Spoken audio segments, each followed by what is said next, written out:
Watching the journal editorial report, this is about a 7-minute segment, a discussion of the current events in Iraq here on Saturday, August 9th, 2014. And these commentators really articulate the issues of what's going on. When the lives of American citizens are at risk, we will take action. That's my responsibility as Commander-in-Chief. And when many thousands of innocent civilians are faced with the danger of being wiped out, and we have the capacity to do something about it, we will take action. That is our responsibility as Americans. That's a hallmark of American leadership. That's who we are. Welcome to the Journal Editorial Report. I'm Stuart Varney in this week for Paul Gigot. That was President Obama Thursday night, announcing he has authorized targeted airstrikes in Iraq against the terror group ISIS, as well as humanitarian aid to help save some 40,000 Iraqi civilians trapped on a mountain without food and water and facing almost certain death. The announcement comes as the Islamic extremists make dramatic gains in northern Iraq, threatening the Kurdish capital of Erbil. So, will the actions the United States is prepared to take be enough to avert a humanitarian and strategic disaster? Let's ask. Wall Street Journal columnist and deputy editor Dan Henninger, foreign affairs columnist Bret Stephens, and editorial board member Matt Kaminsky. Dan, to you first. Too little, too late from the president? Well, Stuart, recall that back in April, the president gave a talk in which he defined his foreign policy as singles and doubles, and eventually it all adds up. Well, he's doing singles and doubles in northern Iraq when he needs a grand slam home run. What they have done so far does not reflect the reality on the ground. The Islamic State in Iraq is a heavily armed group of the most extreme Islamic jihadists that we have confronted so far. They have threatened Baghdad. They are now threatening Kurdistan, the city of Erbil. There were all of the sect of Yazidis stuck up on that mountain, Christians being cleaned out of northern Iraq. Now, why is no one fighting back? And that's because ISIS is heavily, heavily armed, often with American equipment that they've stolen there.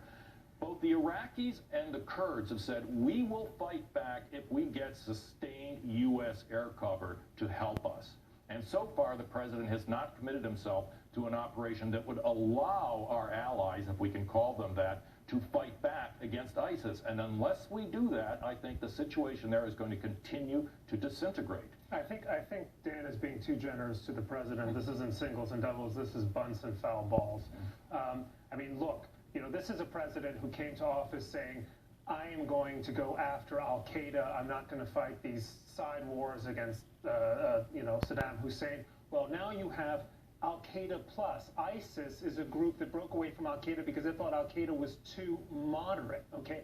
They are now establishing a caliphate in northern Iraq. They are armed with actually heavy armor. They have an actual army. It's not just a bunch of ragtag fighters. So to suggest that the only reason that we should be intervening, even in this very minor way, is the protection of Americans or the protection of this religious group, that's fine enough. But the real reason we need to be going in there is because we cannot allow a caliphate to be established in the heart of the Muslim world. It's a fundamental threat to American security. Explain to me the delay in taking any kind of action at all. We've seen this coming at us. We've seen it. Why the delay? I think you saw it in his statement on Thursday night that, we have, for the last 5 years, we've hit Al-Qaeda in Yemen with drones.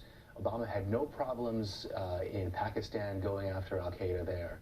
He himself has an issue with Iraq, and it's really all about him. It's a very solipsistic presidency in that sense. He didn't want to go into Syria or Iraq because he didn't want to do what George Bush did, because as he said in his speech, I was elected to end the war in Iraq.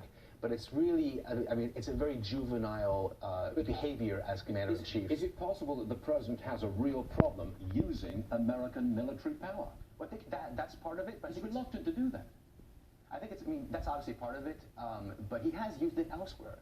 He used it even in Libya very reluctantly. But I think he has an Iraq issue because that, for him, is back to 2007, how out of nowhere he got to the White House, stunning himself, I'm sure. But Americans, what's really fascinating now is that Americans are said to be, tired of war, but they're also as the polls show, they're also very tired of a feckless commander-in-chief, and they're very worried about the world going up in flames. You even hear it among top Democrats. Jim Steinberg, who was Deputy Secretary of State for Obama in his first term, was quoted in the Times just kind of aghast and bewildered by the president's statement Thursday night, the one that we just quoted. A lot of top Democrats are talking about an administration that's just completely adrift. You hear it from guys like Zbigniew Brzezinski, certainly no Republican. He was Jimmy Carter's national security advisor. Roger Cohen, liberal columnist for the New York Times. David Ignatius, liberal columnist for the Washington Post. So this is not simply a sense among the president's traditional critics, or certainly us. This is a sense in across the political spectrum that this is a president who doesn't know how to conduct a foreign policy. You've got to explain to me, why has the president been dead silent on the issue of Christians and the slaughter of Christians, the ethnic cleansing of Christians? Why not a word? The underlying reason, I think, has to be understood is that in 2011, Barack Obama placed a very risky bet. He pulled all U.S. military support out of Iraq, virtually took it down to zero, something the United States has never done at the end of a war. That left the Iraqis with the Iraqi army with no support. That left us with no ears on the ground, no way to influence Prime Minister Maliki. Barack Obama has lost that bet. Iraq is now disintegrating. But to the extent he commits to helping them again, he is going to repudiate his own policy. And for the reasons Matt was articulating about the Obama persona, he is simply personally very reluctant to do that. Come what may, the devil take the hindmost in northern Iraq. You know, we're talking about the anniversary of Watergate, but really we should be thinking about the anniversary of April 1975, the last helicopters to leave Saigon. This is a collapse, a visible collapse of American power that is just as devastating as that tragic pullback, and will have consequences that are as serious for the people in northern Iraq as they did for the people of Vietnam. Those, Brett Stevens, were sharp-edged last words. Thank you, gentlemen.